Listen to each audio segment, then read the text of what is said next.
Welcome to the Brunel Business School MSc Management Webinar today. My name is Katie Moore and I work in the Admissions and Marketing Office for the Business School and will be your host this afternoon. Today we have Dr. Grahame Fallon, Course Director for MSc Management, to talk about the programme and answer any questions you might have. Throughout the webinar, please feel free to send us your questions and both of us will answer them throughout the webinar. Thank you, Grahame, for coming along this afternoon and joining in with our webinar. Could you explain what your role is as Course Director? Hello, good afternoon, Katie, and good afternoon, everybody. As Course Director, my role is to make sure that the programme is properly planned, fit for market, and that once it begins each year, it runs as smoothly as possible. We have typically well over 50 students on the programme, so as you can imagine, it's a job that requires a little bit of thought on a day-by-day basis.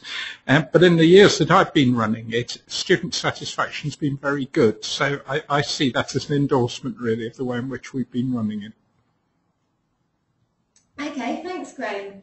So could you tell us who this programme is aimed at? Yes, it's an MSc in Management, but as you can see, that these days there are a number of pathways too, which are in marketing and branding, creative industries, and technology and innovation management. So the degree as a whole is for people who want to become trainee managers and subsequently anything up to CEO perhaps in big multinational corporations, or maybe people who want to run businesses for themselves. But at the same time, those who want to specialise in the marketing area, the media area, or the technology and innovation management area can actually do so as well by choosing the appropriate pathways.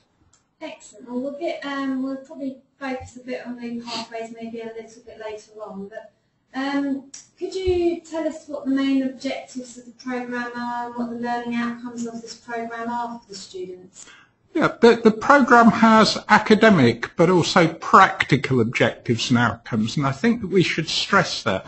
These days, of course, students who want to take part in taught masters programmes, certainly in the business and management field, are very, very keen not only to study something and to be interested in studying something, but to do something with the qualification when they get it. So the main objective these days is firstly to make sure that students understand the basics of management, whether it be strategic management, whether it be marketing, whether it be operations management, finance, etc. Because of course all business managers need to understand and deeply understand those disciplines. But it doesn't just end in the classroom, Katie, because once having studied those things, what we then want them to do is to be able to put them into practice from the word go, so that as soon as they finish their programme here at Brunel, they can actually hit the ground running, either in a big business or a medium-sized business or a small business, using the skills that they've acquired at Brunel. And we think so far the feedback from students that we've had suggests that we're doing that quite effectively. Excellent, Grahame. Thanks.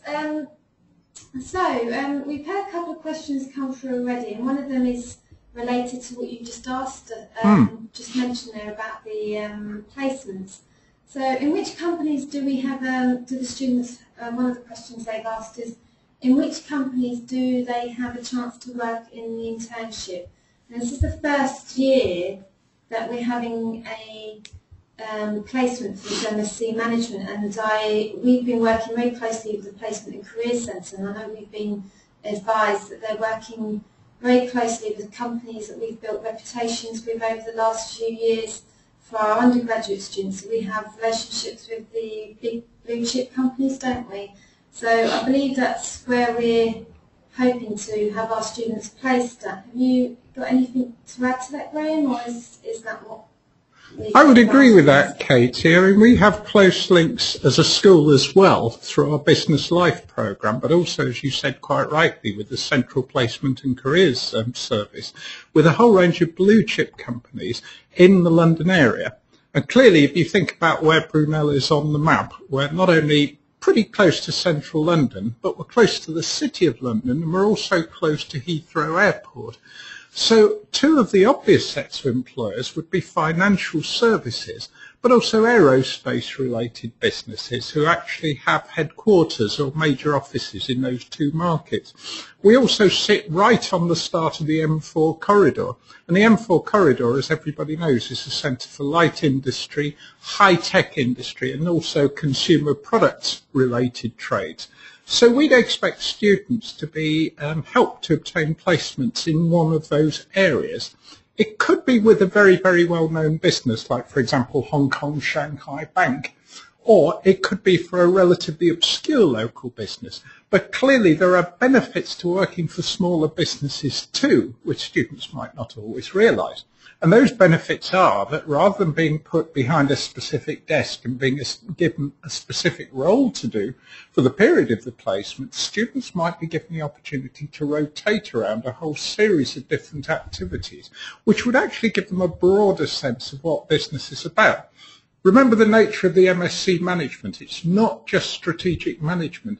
It's all those functional areas as well, which everybody, even if they're a CEO, really needs to understand and master in order to do their job effectively. If you can't talk to IT, if you can't talk to marketing because you don't understand what they're talking about, then you're not going to do your job as a CEO effectively. So one of the things we want students to be able to do during their placement is to master a variety of skills. And if you like to think of it that way, learn a variety of functionally specific business languages so that those students can be more effective. They can obtain jobs more readily, but once in those jobs, they can actually function more successfully and rise more rapidly in their careers after graduation. Excellent. Well, another student's posted on the same matter about the placement scheme. Will they get an internship salary is what they're asking. The answer is that it depends on the specific employer. I'm a little bit old-fashioned and I distinguish between placements that are paid, typically, and internships that aren't. If we think in terms of the fact that we have a mixed economy of roles available, then students who are able to obtain paid placements will be paid. Students who are not, however, will benefit from internships, which typically, as I understand it, offer expenses so that students aren't out of pocket if they actually carry them out. In order to subsist on an internship, well, it would either be a case of using the same resources that brought the student here in the first place, which could be help from the family, it could be a career development loan or whatever, or alternatively a student could maybe carry out an additional part-time job in order to subsidise their living expenses while they're actually continuing with the internship. But I think it's true the world over, not just in this university, not just in this country, not just amongst university students, but the culture of the internship is such that people often don't expect to be paid, but nonetheless feel that they benefit enormously throughout the rest of their career by the experience that they have and the contacts that they make. That's a really good answer, Grahame. Thank you. So if we go back to the programme itself, what type of assessment can students expect on your programme? These days we try to keep up with state-of-the-art management education, and state-of-the-art management education uses a variety of different types of assessment. Starting off from the word go, people would think maybe in terms of a mix of examinations and essays. And it's true, we do use examinations and essays as some of our assessment tools, but we don't stop there. We actually make use of case studies. We actually make use of internet-based exercises. We actually make use of group work too, because what we're trying to do is two things really. First of all, develop the individual in a way that prepares them for all the experiences that they're likely to have in business, and obviously assess their ability to make best use of these experiences and carry out those tasks as well as possible. That's one. The second one is to try to introduce those students to a variety of skills that they're actually going to need to develop. And of course, if you think about it, even if you're working at home on a telecommuting basis, and if you like your only direct companion is your computer and your screen, nonetheless you won't be working entirely alone, because business these days involves teamwork. It involves people working with people, both within the business and outside. The thing that I haven't mentioned in answer to your question, Katie, is the dissertation. The dissertation sometimes terrifies people, so shall we take the terror factor out of it, do you think? Yes. I mean, what the dissertation's designed to do is to give people who have decided that they want to carry out this course the opportunity to choose a particular project that makes sense to them and makes sense to their career development. Some will be carrying out traditional academic dissertation work, which involves perhaps sending out a questionnaire to a number of businesses and analysing what they say in response. Others, however, who may be taking part in internship opportunities will identify a live project within the business where the internship is located, and they and their supervisor within that business will actually work on that project together.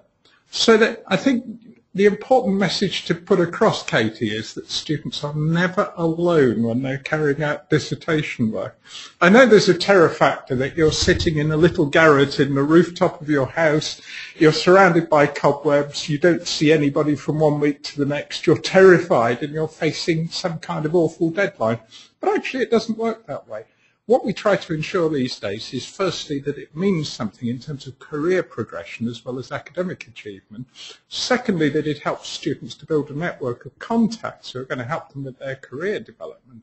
And thirdly, that the boundaries between the dissertation and the rest of the course are actually as blurred as possible. So nothing to be afraid of, something greatly to enjoy. If you come on this course, I think you'll find the dissertation one of the best experiences that you have. That's a really good tip. Have you got any examples of projects that are dissertations, as they're called, that you supervised in the last year or so, or that you're due to supervise this summer? Yeah, I had a student a year or so ago who worked for a local authority, and her particular role was economic development. And what she was able to do was to carry out a project in terms of asking clients of that economic development unit what their perception was of the area in which they were based. In other words, they were asked to criticise the brand, if you like. And the feedback that she actually gathered enabled her to produce a dissertation based on the applications of branding to local government. As far as the local economic development team were concerned, however, it was very, very useful because it gave them the kind of information that otherwise they'd have to pay a consultant a great deal of money to gather in terms of what the perceived strengths and weaknesses were of that particular local authority as a business location. So it enabled them to go back to their marketing campaign and to consider exactly what perception of the brand was being created and how that perception could be improved in future. The student concerned, I might add, actually went on to work in local government. So in a way we closed the loop quite nicely with that, and for me it was an interesting project to supervise because I've got a long-standing interest in both local economic development and also the promotion of local brands to businesses. Okay, well Grahame, we've had a couple more students post some questions. So I'll just see what this. There's one here wants to know if we can have extra information about the modules. For example, what are we going to study in the financial resource management module?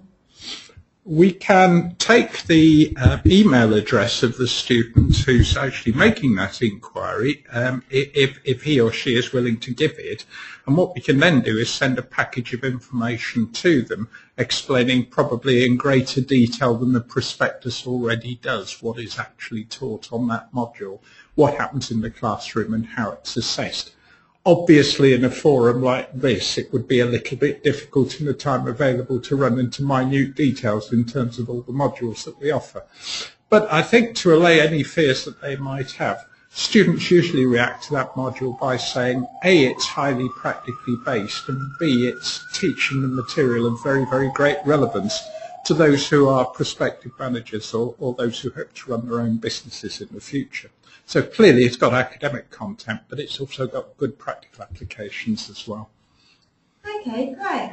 I know and students may realise this from looking up the information about the programme, but we have company visits for this programme and guest speakers. Could you give some insight into what we offer our students? Sure. In terms of the company visits, in fact it goes beyond company visits because this year, for the second year running, we actually offered students an international study tour.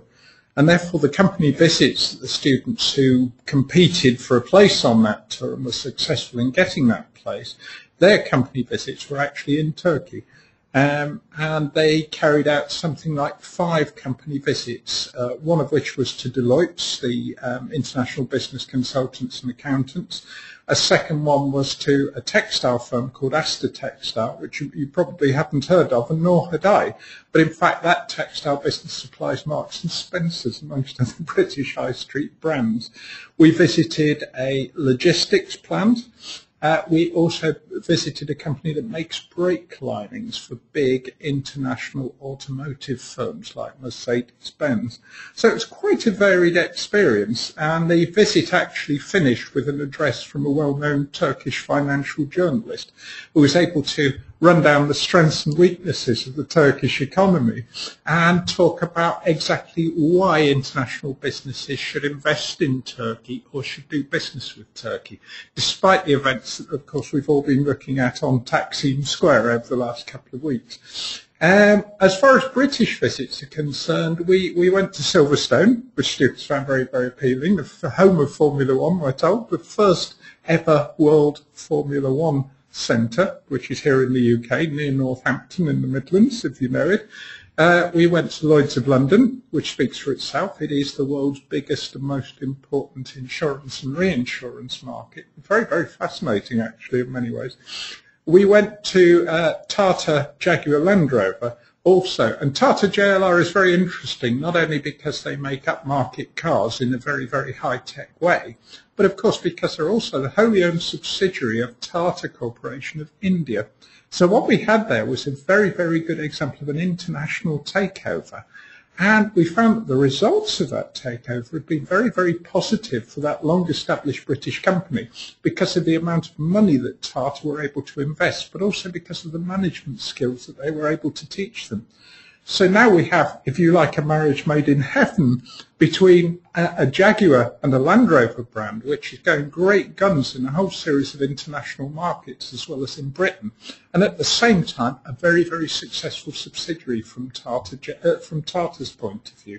The students really enjoyed those visits. If I had to put my hand on my heart, I'd say probably they enjoyed Silverstone most, because one of the things that we saw was the testing of Formula One cars while we were there, and the adrenaline rush that you get when you're a few yards away from a car maybe travelling at 180 miles an hour with that revving of the engines that you get if you'll be familiar with if you're a Formula One fanatic.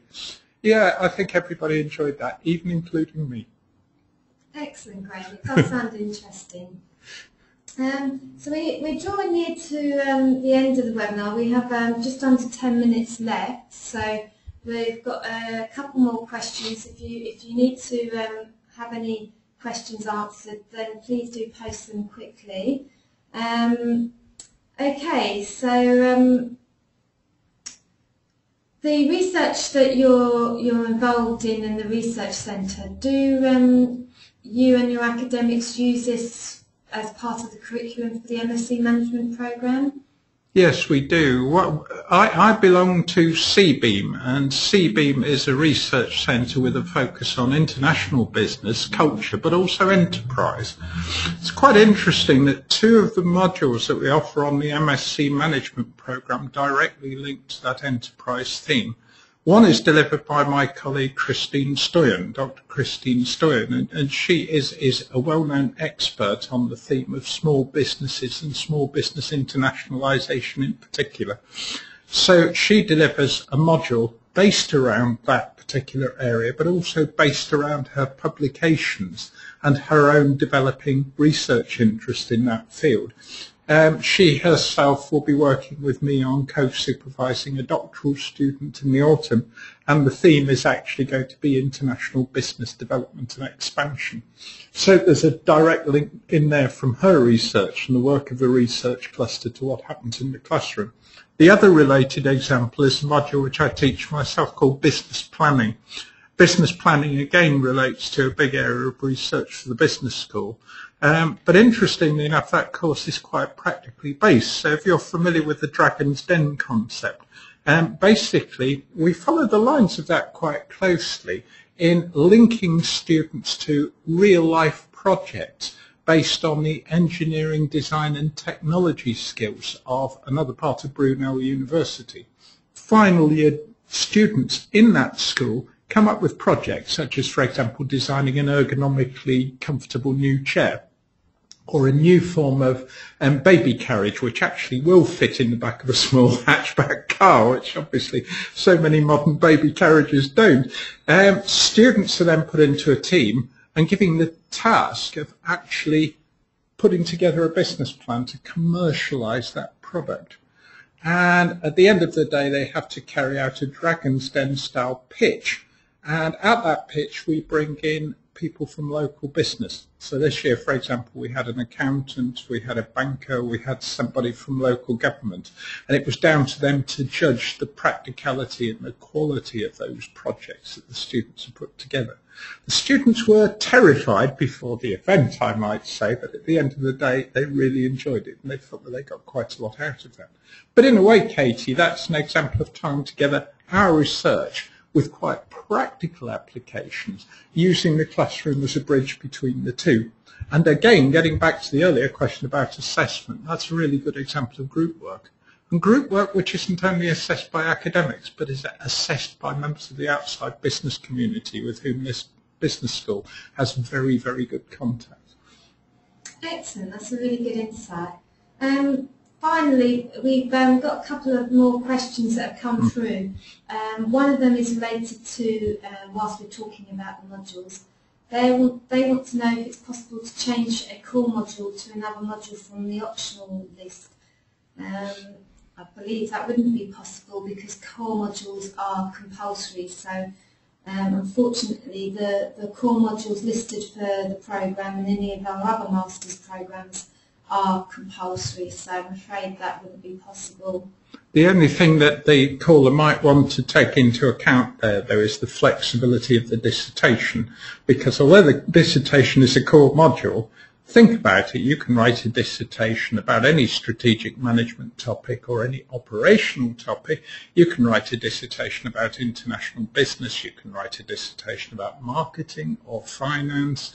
In other words, it's far more flexible than it looks. The core modules are the core modules, and they have to be there because otherwise we couldn't really put our hands on our hearts and say that the people who we were helping to graduate had the necessary skills to perform as effectively as we'd want as managers in big or small businesses.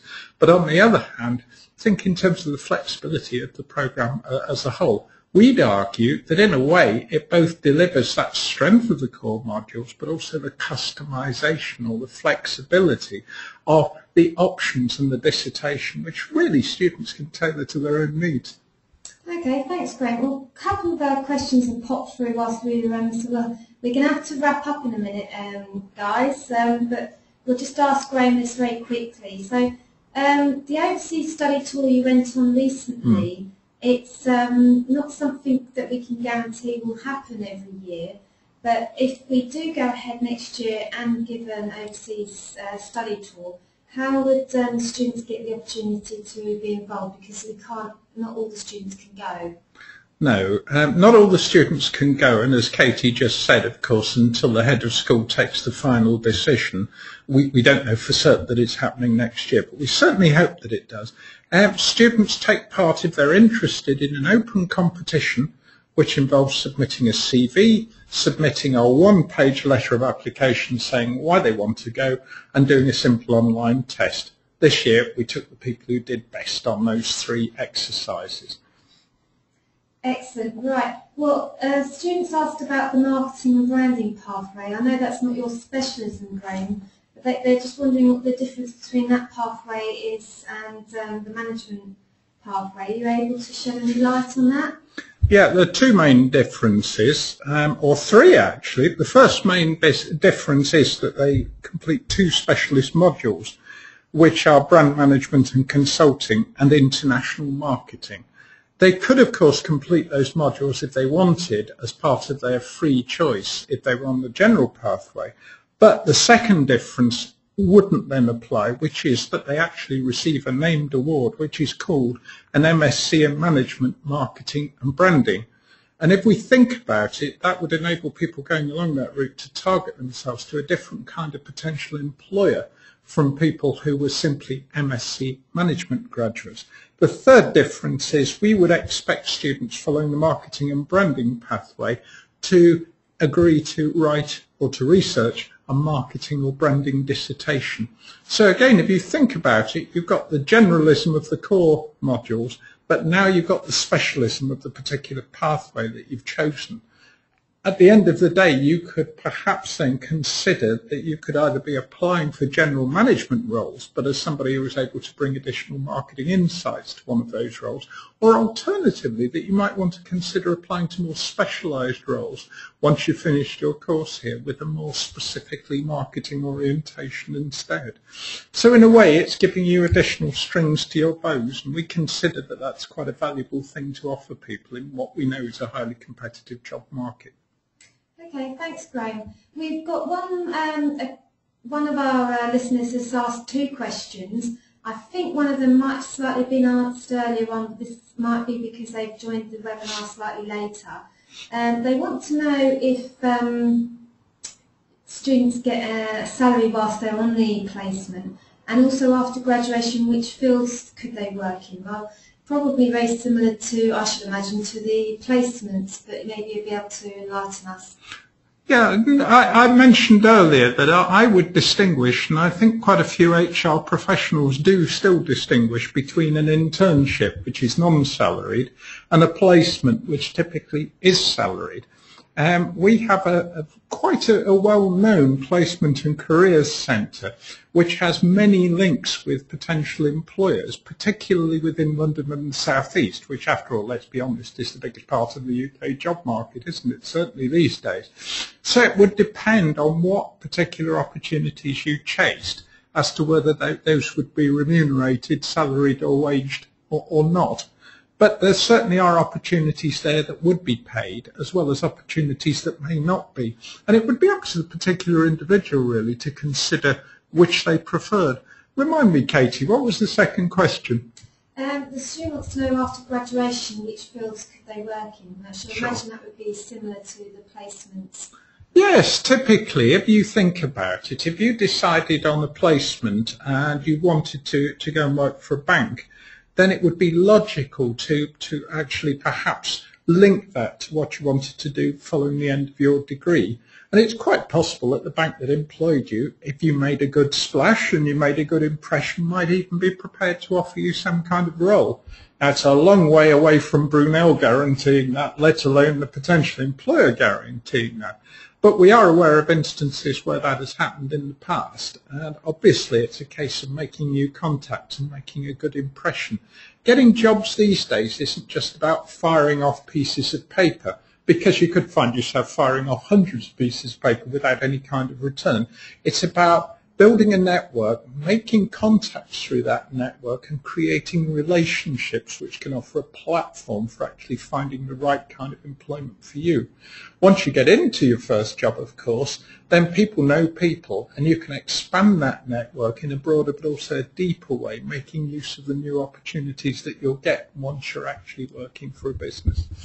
Excellent, Grahame. I'd just like to add that I know of students both from the undergraduate programme before as well as who've actually got a placement, a job offered to them whilst they've been on placement. So absolutely, if a student does work really, well, makes a really good impression of the employers, then there's a chance that the same would apply to an MSc student on placement.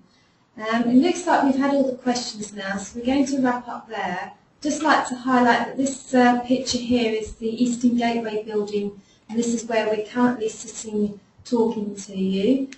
All the academics in the business school are based in this building, and there's a large auditorium theatre that you may have some of your lectures take place in. And you can see on the bottom right hand corner of this screenshot of the campus, that's where the Eastern Gateway building is. We're near the Indoor Athletics Training Centre. We've got some recently built accommodation buildings around near this end of the campus. Then in the middle of the campus you've got the library, student union buildings, lecture centre, all in the main part of the campus, and then right on the other end you've got almost like a village of accommodation. So if you're looking to join us in September living on campus, this is what it looks like. And we wrap up the webinar now. I'd like to say thank you very much to Grahame for coming along to the webinar this afternoon. Pleasure. Excellent, thanks again.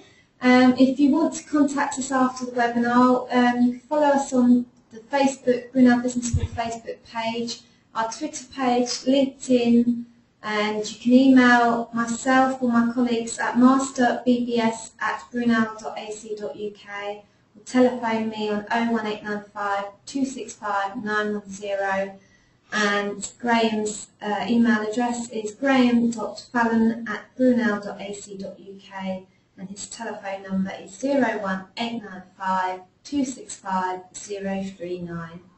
Okay, thank you very much everyone. Bye. Bye.